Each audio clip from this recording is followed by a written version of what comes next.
If you send in a question that we answer on the show, we'll send you some swag, which is a Service Drive Revolution t-shirt, coffee mug, notebook.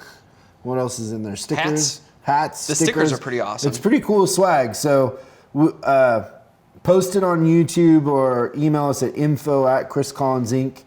And God is always looking for good questions, aren't you, God? The voice of God is always looking for good questions. Voice of God, I have a question for you. Yeah. Wait, you can't ask God questions. Why not? I speak, well, Well, it's called prayer. That's favors. You can ask God for a favor. well, no, I want to know if the voice of God thinks Rock is dead.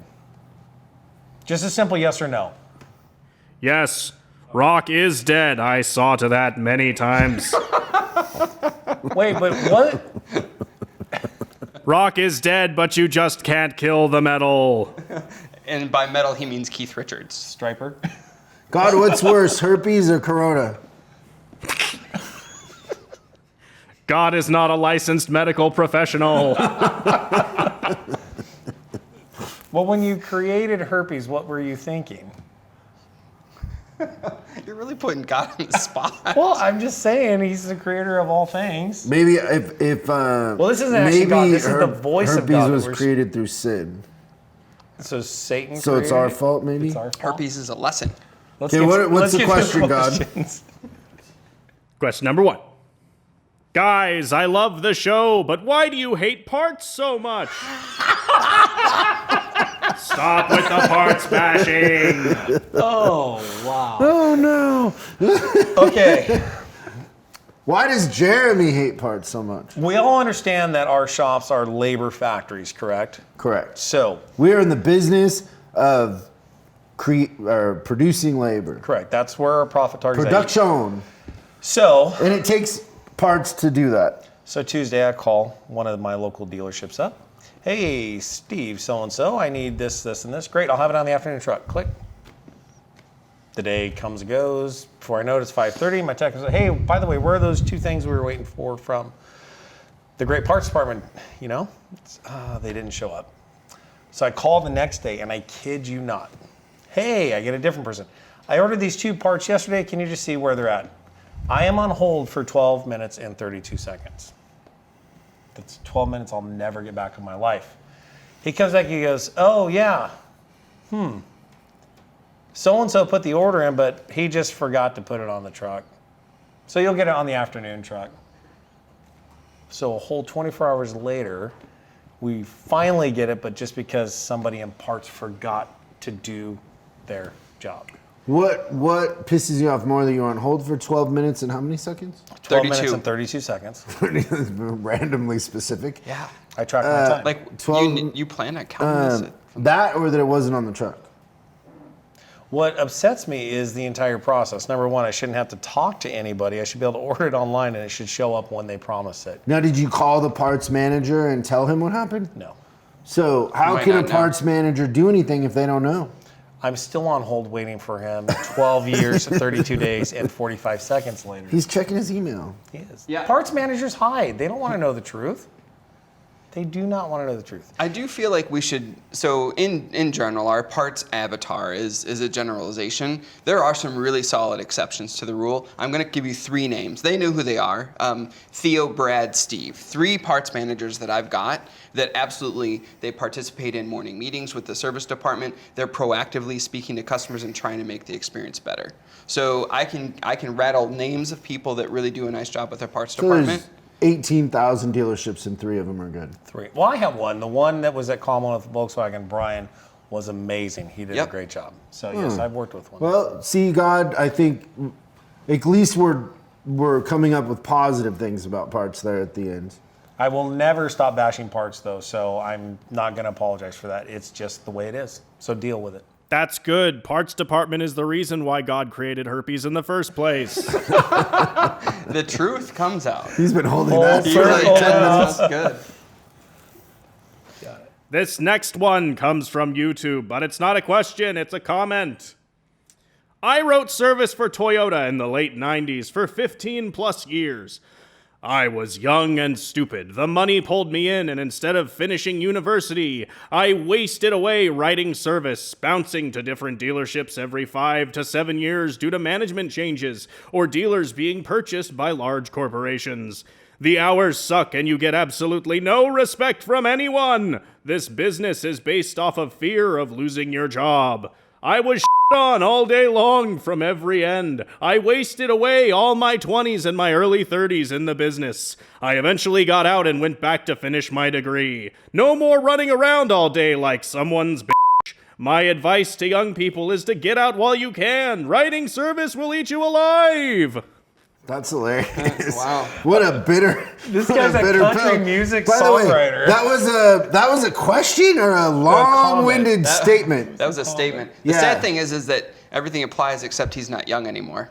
Yeah. So let's talk about the '90s because that's when I started writing service. started. Was Me too. when Nirvana Nevermind came out and Pearl Jam 10 and all that. Nice. So a kid that didn't finish high school, They did, not college. work. You me. Got it.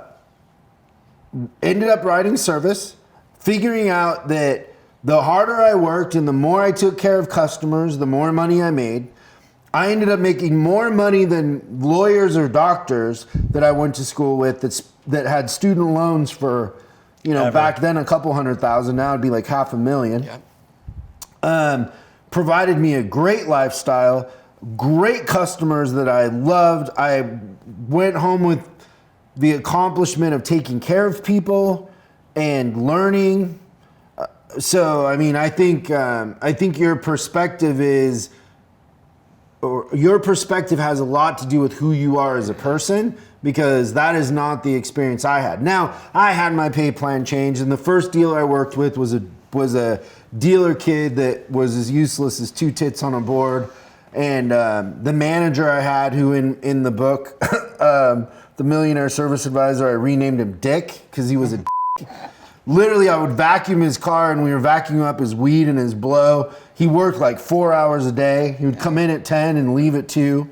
And so I experienced all that, but what I focused on was my opportunity. Like every pay plan change, I maximized the pay plan. Mm-hmm. I switched it up. I learned how. I hated it at first, of course, but I ended up maximizing every pay plan I was ever on, and customers were coming in and I was helping customers. And as difficult as Dick made it for us to get work done and couldn't hire good techs and all that, we still figured it out. And then I went to another dealership where my manager was great and the techs were good, and it was easier. But I mean, the opportunity that our industry has provided all of us is crazy. Yep. So, no, whatever that guy's name is. What's that guy's name? That guy's name is Sonny. No, Sonny. Yep. I disagree. Sonny could have had a very different career with just a change in mindset. Well, I was going to say, it's probably funny because all the problems he was talking about probably followed him at every dealership he went. Yeah, but it wasn't him. Yeah, it wasn't him. Of course not. Yeah, all those things that he's saying are true, but the opportunity is what you want to focus on. What can you control? Well, I can control how I treat customers, how customers feel about me, being consistent, getting better at it every day. Right. I can control that, and it ends up that makes you very valuable. Yeah. With Blow in the vacuum, you don't need the Nickelback sticker either. No, you don't. What? I got it. Explain it. Yeah, so if Blow you're, like cocaine? Yeah. With cocaine in the right, vacuum? then it makes the vacuum just work way faster. Like energizes it? You could have said Red Bull. No, he's referencing you vacuuming the blow and the weed from your service manager. Oh, yeah, That was a that good guy. tie-in. He gets a gold star. This is good. And the other thing about that comment is he's doing everything opposite of what we teach. Stay in one place, be Well, clearly he's a customer. Yeah, victim. absolutely. Nothing's ever his fault. But the message, I don't want to get lost in Don't the send story. that guy swag. No. That was not a question. I get his swag. So many advisors are like, that story, didn't finish college or halfway through college, and then they end up, working, getting a job as an advisor. And yes, the money's good, and, so we fall into the industry. But if you're there, you've got to make a choice. It's your Listen, profession. I never felt like I was a victim or I was trapped. I felt like I couldn't believe that the harder I worked, the more money I made, and that I was in control of my own destiny, Yes. which I loved. Because I always, was kind of programmed that you like go work for the shipyard or you go in the military and you kind of climb this corporate ladder. And I was just, I'd go in on Sunday and write the night drops and get there early. And I don't know. Yeah, I worked really hard, but we work hard now. Like, Absolutely. I'm not afraid of hard work. Maybe, is it possible he was a candidate for parts? Maybe he went in the wrong That's why department. he said he only did it for 15 years, and then he finally got into the parts He department. was miserable for 15 years. That's what he said. Bro, if you hate it, quit now. Like, don't go 15 years. At least Sonny's got a high you have tolerance another- for pain. Yeah, I agree. He does. That's it. That's it for this week. That was a good show, boys. Yeah, it That was was. a great show. Oh, can I do Thank that you. too? Yeah. Thank you so much for watching this clip of Service Drive Revolution. Now you can catch the full episode on YouTube, iTunes, or Spotify, or wherever you consume your podcast. If you have any questions, go ahead and post them in the comments below. Make sure you subscribe and hit the bell icon so you're notified when we post new episodes. I'm Chris Collins, and you can find me on Facebook and Instagram at Chris Bulldog Collins. And I'll see you again on the next episode.